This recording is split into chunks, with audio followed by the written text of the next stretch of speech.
Okay. So if we get started then, I'll just give a very quick introduction. So hello and welcome everybody to the next agenda item. It is my absolute pleasure to introduce a presentation on the Authoritative Legal Entity Identifier and ISO 8000. This presentation will be delivered by Peter Benson, Executive Director of the Code Management Association. It's my honor to have Peter with us today. The Code Management Association is a not-for-profit association dedicated to improving the quality of the supply chain data. Peter is an absolute expert in this area with over 20 years experience and many published articles and papers. I've had the pleasure of reading quite a few over the last week or so while I've been researching this item. And Peter, I can honestly say I've only scratched the surface, but I've learned so much going through it. So I really can't wait to hear your presentation and learn some more from you. So on that note, I would like to formally hand over to yourself, Peter. I can confirm we can all see the presentation on screen and we can hear you okay. So let's crack on. Thank you very much for the introduction. I hope I come even close to meeting people's expectations. So good morning, good afternoon, good evening, depending on where you are. Here in the US, it's 5:45, but I've just heard that we're standing between somebody and lunch somewhere in the world, and also this presentation is the last one before the social event. So again, it's always nice to be up against the clock on that one. Before I start, I really want to thank the organizers of CRF for inviting us. This has been an amazing conference, been fun, really interesting stuff. It's what you're discussing and what we're able to learn is really very, very impressive. And just organizing this is a real challenge, and I really appreciate it. This really is my first CRF meeting. I hope I get to attend some meetings in the future, but it's really interesting to meet a lot of you who actually run and support registries around the world. My background is data quality, data governance, and over the last 10 years, I've been really focused on how do we improve the quality of data that flows through the supply chain and makes the supply chain better. But before everything, I'm here today to thank you. The work that you do as registries are at the foundation of the supply chain. And you basically help us and make the whole supply chain work. Without you, we would not have a supply chain, and we would not have the validity of the transactions that we perform. So you actually hold the key to the modern supply chain. How do we make a supply chain safer and more efficient? And as you're going to see from my presentation, it comes down to you. So before I start, on behalf of all the companies out there and all their customers, I really sincerely want to thank you for the work you do. You're very vital to what we do. You're really a hidden asset that not many people realize what you do, but it's so critical. We just take it for granted. And having attended this conference, I realize there's a lot more to it than meets the eye. So ECMA as an organization was founded around 1999, getting up in years. We're still a youngster. And our whole goal was improving standards for the identification and description of the fundamental concepts for the supply chain. And they're who, what, where, and when. And all of that, to make that work, and then there was a previous presentation on data, how you want interoperable data, move data around. It all comes down to a data dictionary. Do we understand what we're talking about? The dictionary gives data meaning, and it's very important that we come to some commonality or understanding of how we label data. We work within the confines of the International Standards Organization, ISO, and we started working with ISO again about 15 years ago at the request of the Defense Department here in the US, but then on behalf of NATO and other organizations, other commercial organizations that asked us to try to find a way to improve the consistency of the data, the quality of the data in the supply chain. So today we're going to talk about who, because that's really where you come in and what you actually control. These are some of the companies that work with us. We work across the world in different parts. These are typically companies concerned about data and data quality, and particularly about the data that supports the supply chain. Okay, legal entity. This is a subject in the bank industry. They talk about party, but it all comes down to legal entity. If I want to buy or sell something, only legal entities can buy and sell something. That's, of course, if we want to take advantage of the laws of a country. So the fundamental concept of a legal entity is critical to everything we do. Governments create legal entities. By virtue of recording a birth and issuing a birth certificate, that individual becomes a legal entity. By virtue of recording and registering a company, that organization, that corporation becomes a legal entity. So it's the fundamental to everything we do. Wealth is dependent on governments. There has to be some structure, transfer of assets between one party and another. So legal entities are the key to it. Every legal entity has an authoritative legal entity identifier. It's a statement of fact. Now, you actually call it the unique business identifier. It's already there. No, you have already invented it. You already manage it. You are the holders and the authority of that identifier. ISO 800116 is simply a standard for formatting that identifier, just as you have probably heard about the ISO standard for formatting date and time. ISO comes along and says, look, different countries are doing different things in terms of putting day first, month first. It gets confusing. It's ambiguous. Well, if we can come up with an international format, we all agree of how to represent date. It makes life a lot easier. So all that ISO 800116 is doing is proposing an international standard for formatting your unique business identifier. So it's really simple.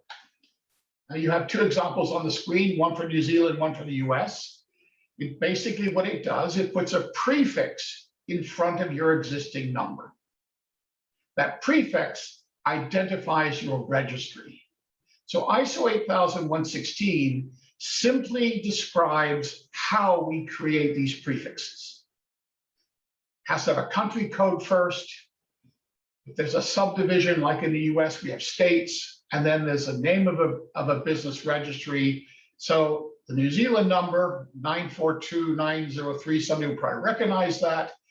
That's a number from a registry in New Zealand. By putting nz.cr in front, and the colon is a separator, we create an ISO 800116 formatted ALEI.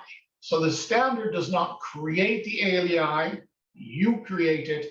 The standard simply tells us how to format it. It's really great for IT, because basically I can put these in my databases. I know exactly where it came from, and I actually know how to resolve it. I know how to take that number. I know how to get to that registry and look up that number and find out what's underneath it. So ISO 800116 is a standard. It's an application of another standard, ISO 800115, which applies to all identifiers: passport numbers, vehicle registration numbers, part numbers, serial numbers. The standard simply says whoever issued that number has to put their name in front. And we just heard a presentation on IP. Numbers are very high intellectual property. Right? They rank very high up there because they were formed. We know exactly who the author is, and they're the ones who control it. So ISO 800115 says this is the way we format all identifiers, and 116 takes it a bit further in explaining how we create the prefixes for jurisdictions. Now, why is this important in the supply chain? Well, we've heard some of it already. We talk about the ultimate business owner, the beneficial business owner. We're talking about know your customer, know your suppliers. These are concepts that are being drilled into us, and they're very important. In the US, we have the Transparency Act that just comes into force next year. All of these basic concepts come down to you need to know who you're doing business with. Now, know your customer was very much a banking issue, but now that's moving into the supply chain. There's obligations on corporations to know who they are buying from, who their suppliers are, and who they're selling to, who their customers are. Every organization has a legal name, and every organization has an ALEI. The legal name, unfortunately, is not globally unique. In fact, in some countries like the US, it is not unique between states. Whereas I could have a company registered as a Code Management Association in Delaware, I could have another company registered as a Code Management Association in California, and they're two different legal entities. Now, again, we're already seeing some of these concepts being implemented. We are not seeing names so much in database systems. We're seeing legal name. It's a very specific concept. It's a name that appears on your document formation or the name that appears on your birth certificate. Now, this comes out of the ISO standard. We recognize a legal entity. There's a definition for it. European Union has one, but I think we've come to consensus on what the definition is. A physical or jurisdictional person granted legal status by a government. Important to realize that. Legal entity implies recognition by a government. What's important is that there are two types of legal entity identifiers. There is an authoritative identifier, and there is a proxy identifier. They're also called value-added identifiers. The authoritative identifier is issued by the agency that granted the legal status. They are the authority. If they remove the legal status, the organization is no longer legal. A proxy is basically another registry, another database that feeds off the authoritative database. It may add other data, may enrich the data with other interesting information. Right? But it's important to keep understanding what we mean by an authoritative identifier and a proxy identifier. Those concepts, by the way, go beyond legal entity. They go into all the identifiers are either authoritative or they're proxy identifiers. A part number for something made by a manufacturer is an authoritative identifier. A SKU, a stock number in a store that's reselling that item that may give their own number would be called a proxy. You, registries, you are the source of the authoritative legal entity identifier. You're the golden record, and that's absolutely critical to everything we do in the supply chain. Now, there are many identifiers for legal entities. I've just put some up on the screen so you can actually see what they are, where they are. Of course, it's ALEI is the one that you issue. I've heard several references to the LEI. LEI is an identifier issued by a consortium of banks. The banks, for purposes of know your customer and complying with regulations, have come up with a central registry managed by the banks, by GLEAF, that basically is for financial markets and market regulations. GS1 has one. They're the one people who do the barcode. You probably know them. NATO has one. It's called the NCAGE. And of course, most countries have tax identifiers, VAT identifiers, other type of identifiers issued by other agencies of government. They're still not the authoritative legal entity identifier.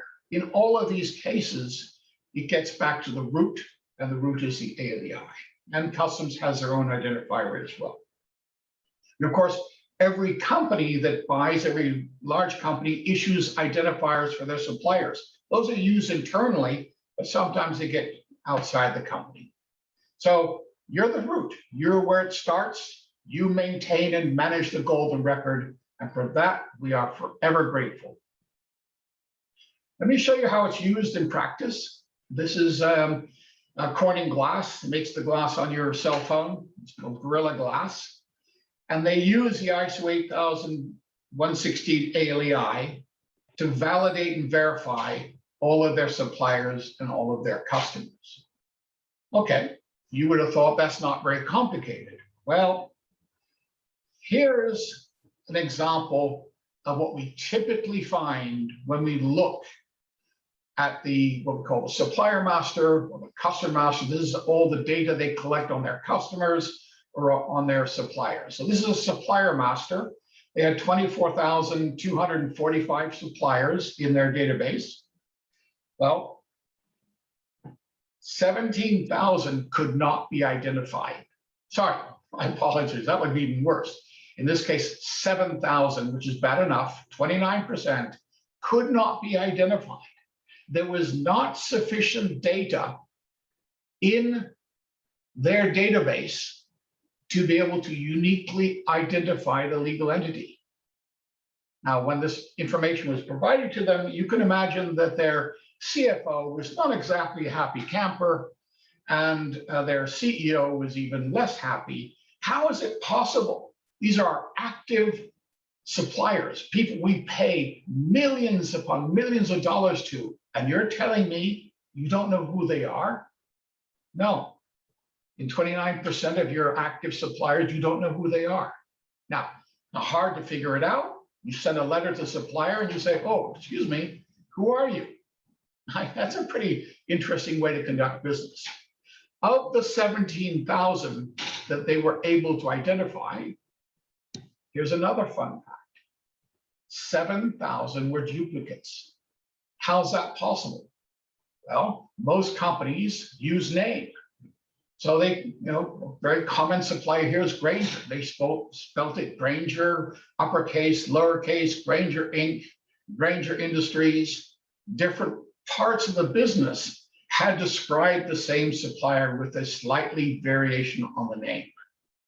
The name is not a good indicator for legal entity. So by simply identifying these duplicates, now we call this low-hanging fruit. Because what happens next, once they found that they've got duplicates in their records, they call the supplier up and say, hey, Joe, by the way, I'm also buying from you under a different name and our price is different. How about just, putting the lowest price and refunding me all the difference that you've been charging me? Because I've been buying from you under different names. This is the state of play. This is the supply chain as it is today. Every time we look at supplier records or customer records, we find this information. We just did one for a big pharmaceutical company. And again, 30% of the customers to whom they were selling pharmaceuticals, drugs. There was insufficient information in their data to identify the legal entity they were doing business with. This may shock you, but this is the state of play.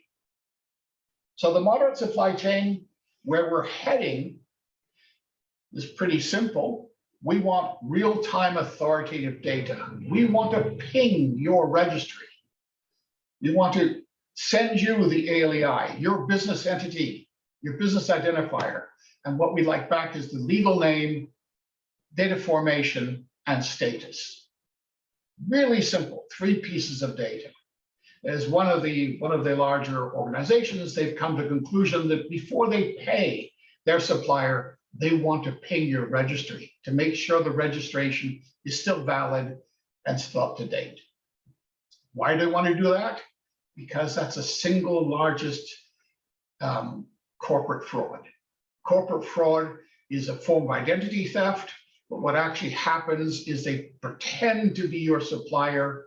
They tell you to change the banking information, and what you end up doing, you end up paying an invoice to a bad actor.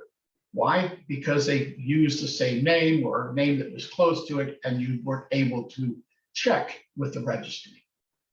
Of course, supply chain, we want the most efficient path, efficient physical path. We want minimal waste, but we do want zero fraud. We want to reduce fraud. And you hold the key to reducing fraud. And of course, we're looking for sustainable supply chains. And again, if I'm going to collect more information on organizations, and I don't expect it to come from you, I will get information from other sources, but I want at least to be able to use that ALEI, that unique, globally unique identifier to link all this data together. And of course, we use blockchain. We're starting to use blockchain for transaction data. The who, what, where, and when ends up on a blockchain, so we keep a record of the actual transaction. We actually believe that registries can make good use of blockchain because your data in terms of the registration data, the original data formation is really critical to us. Again, everything here sits on top of the data dictionary, and I'll explain a little bit about that as well. Well, what we do here at ACMA, we actually help people implement these standards. You do not need us to find your prefix. The standard explains to you how to find your own prefix, but we do it for anybody who asks. There's no charge to do that. So if you send Haley an email, she'll actually provide you with a certificate. We'll research your ISO 8116 prefix, and this is the prefix you're going to put in front of your identifier. And this is an example. Connecticut basically implemented it a few months ago. As you can see on their website, they're using the ISO 8116 format. So their unique business identifier is 132423, and they simply put in front of it the USCT-BER, turning their local identifier into a globally unique identifier. There is no cost to get a prefix. There's no cost to use a prefix. It's all basically provided. So this is really what we're looking for. If you need any help, we're happy to help you. So if you want your ISO 8116 prefix certificate, just send an email to Haley Thompson and she will actually send one to you. We have to do a little bit of research because we're going to need your help because you also need an ALEI. And it's actually quite interesting. The ALEIs of states, of organizations, such as your registries, are a little bit more complex because you're not in a registry, right? You are a business effectively, but you are not in a registry. Government agencies are businesses, but they're not in registries. If you look here at the ALEI for our friends, sorry about that, in Connecticut, it's actually US Constitution, Article 7, and the 1788-019-109. I wouldn't expect you to recognize it, but that was the date they signed the US Constitution, and that's under that they became a state. It was a little bit fun to do that research. So that's, Haley's a specialist in doing that research as well, but you may need some help from you. We have a corporate register data harmonization working group. What we're looking for is whatever fields you're using to identify the different data elements that you're collecting. And there's some variation across the registry, what names they're using. We're not trying to get you to change anything. We create a mapping table. We use the Open Technical Dictionary. It's a very large dictionary. We would add your labels to that dictionary and map it to everybody else. So you may call it something else. You may call it business status. And again, other than just call it status, we just try to map those together. We are working on a standard API for the exchange of the key data that we're looking at. Obviously, what we would like to be able to do is to send a registry their unique identifier in the ISO 8116 format. I send them an ALEI and get back the legal name, data formation, and status. Pretty straightforward API, just at the very low level. But that will basically drive down corporate fraud. So that's what we're hoping we're going to get from you. And again, Haley's here to help. Her job is to deal with government registries and government agencies and try to help them implement ISO 8116. Here in the United States, as you saw, Connecticut has already implemented it. Other states are working on it as they update their registries, they're adding it. Of course, if you're using a registry service provider, another company that's providing you with registry services, it's very easy for them to implement the standard. Once they know your prefix, it's just incorporated into your system. I mean, Connecticut, I believe they did it in a day. It was a very simple addition to their system. So the US, we're seeing states adopted as well. There is the same sort of discussion going on that you were discussing earlier in terms of, do we charge for status? Do we not charge for status? How do we exchange data? And again, those are normal conversations that we have with different registries. That's not our position, is just to focus on the data and focus on making sure that the ALEI is accessible.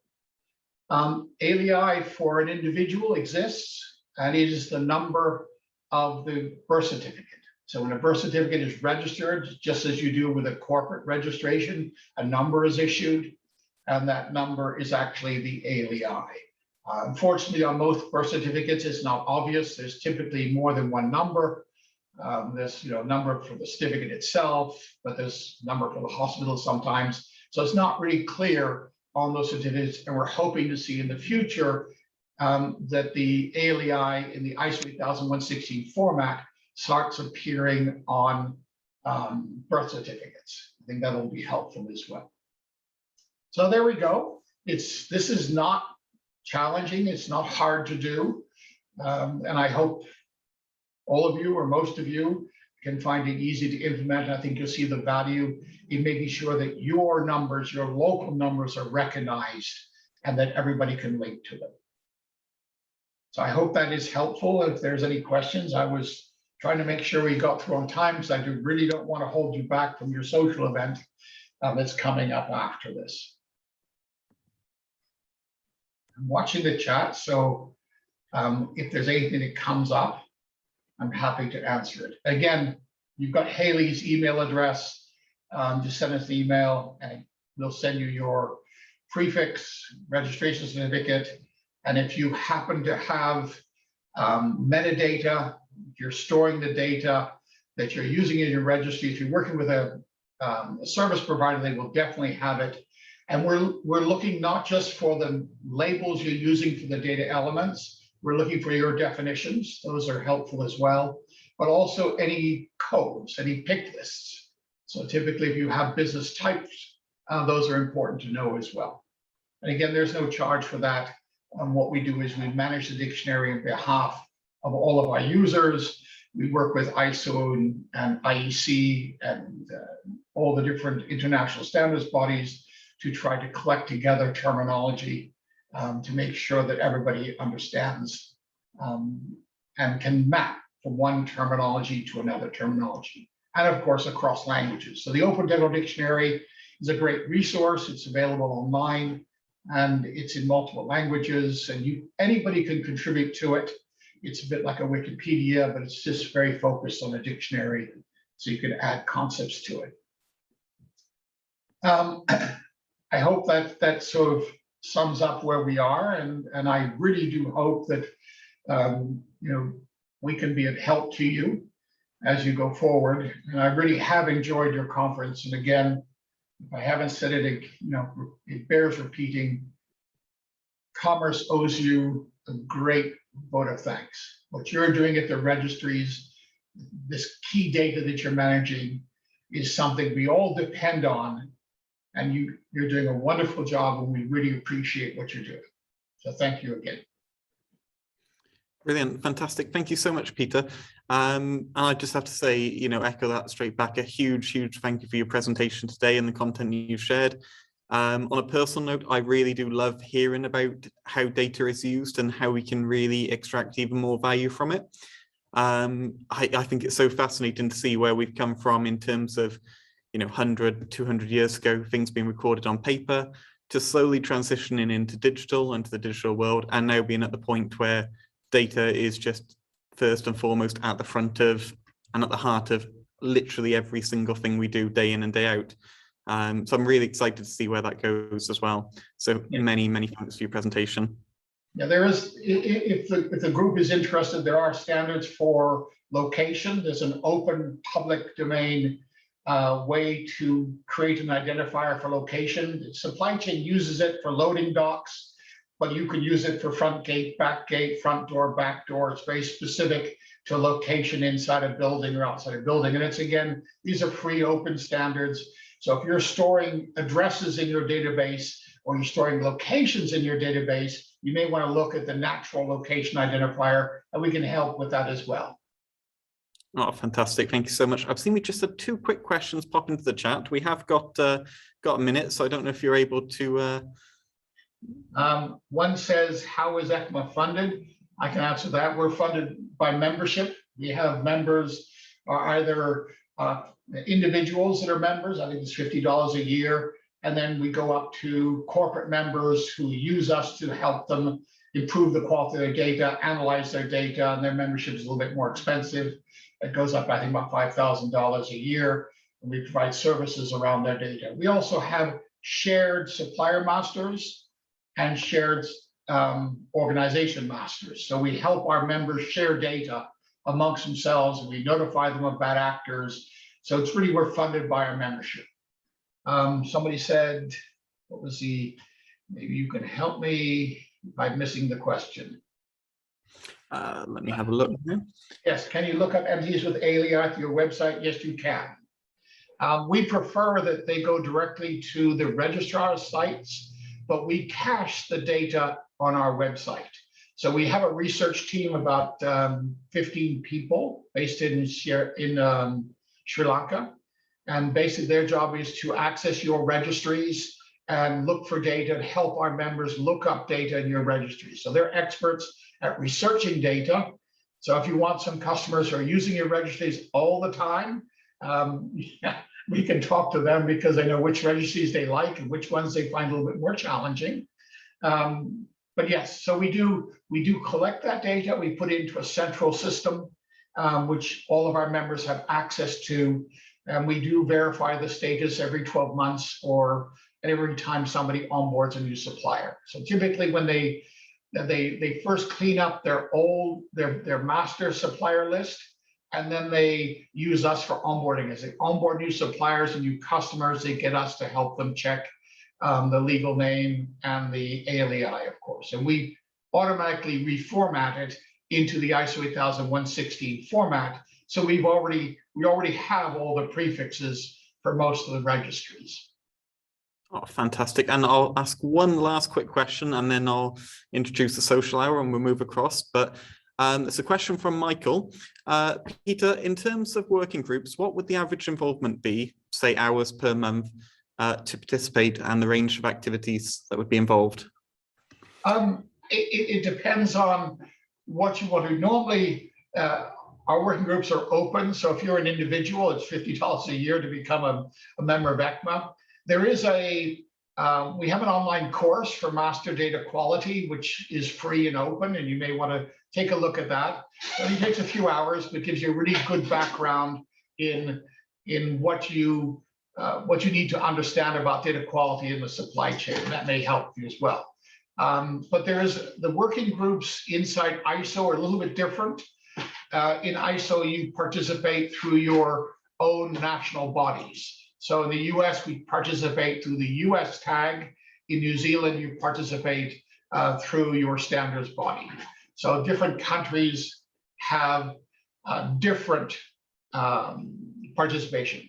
Now we are creating a new working group under ISO specifically for supply chain data and specifically addressing the APIs that are going to access the registry. So we really want to know from you, how are you doing on your APIs? Do you have a recommended API? And would you like to see that created as an ISO standard? We can help you do that. Brilliant. Thank you so much, Peter. That was really informative and very much appreciated. So I'm just keeping an eye on the chat as well. Thank you. Okay. Okay. So I would just like now then to bring day 2 to a close in terms of the formal agenda and invite everybody to move across onto our social hour, which is hosted by Fostermore, our diamond sponsor. In order to access the social hour, you will need to leave this session we're in now, go back to the agenda on the website and select the social hour item. You will see a button on there, join Zoom meeting.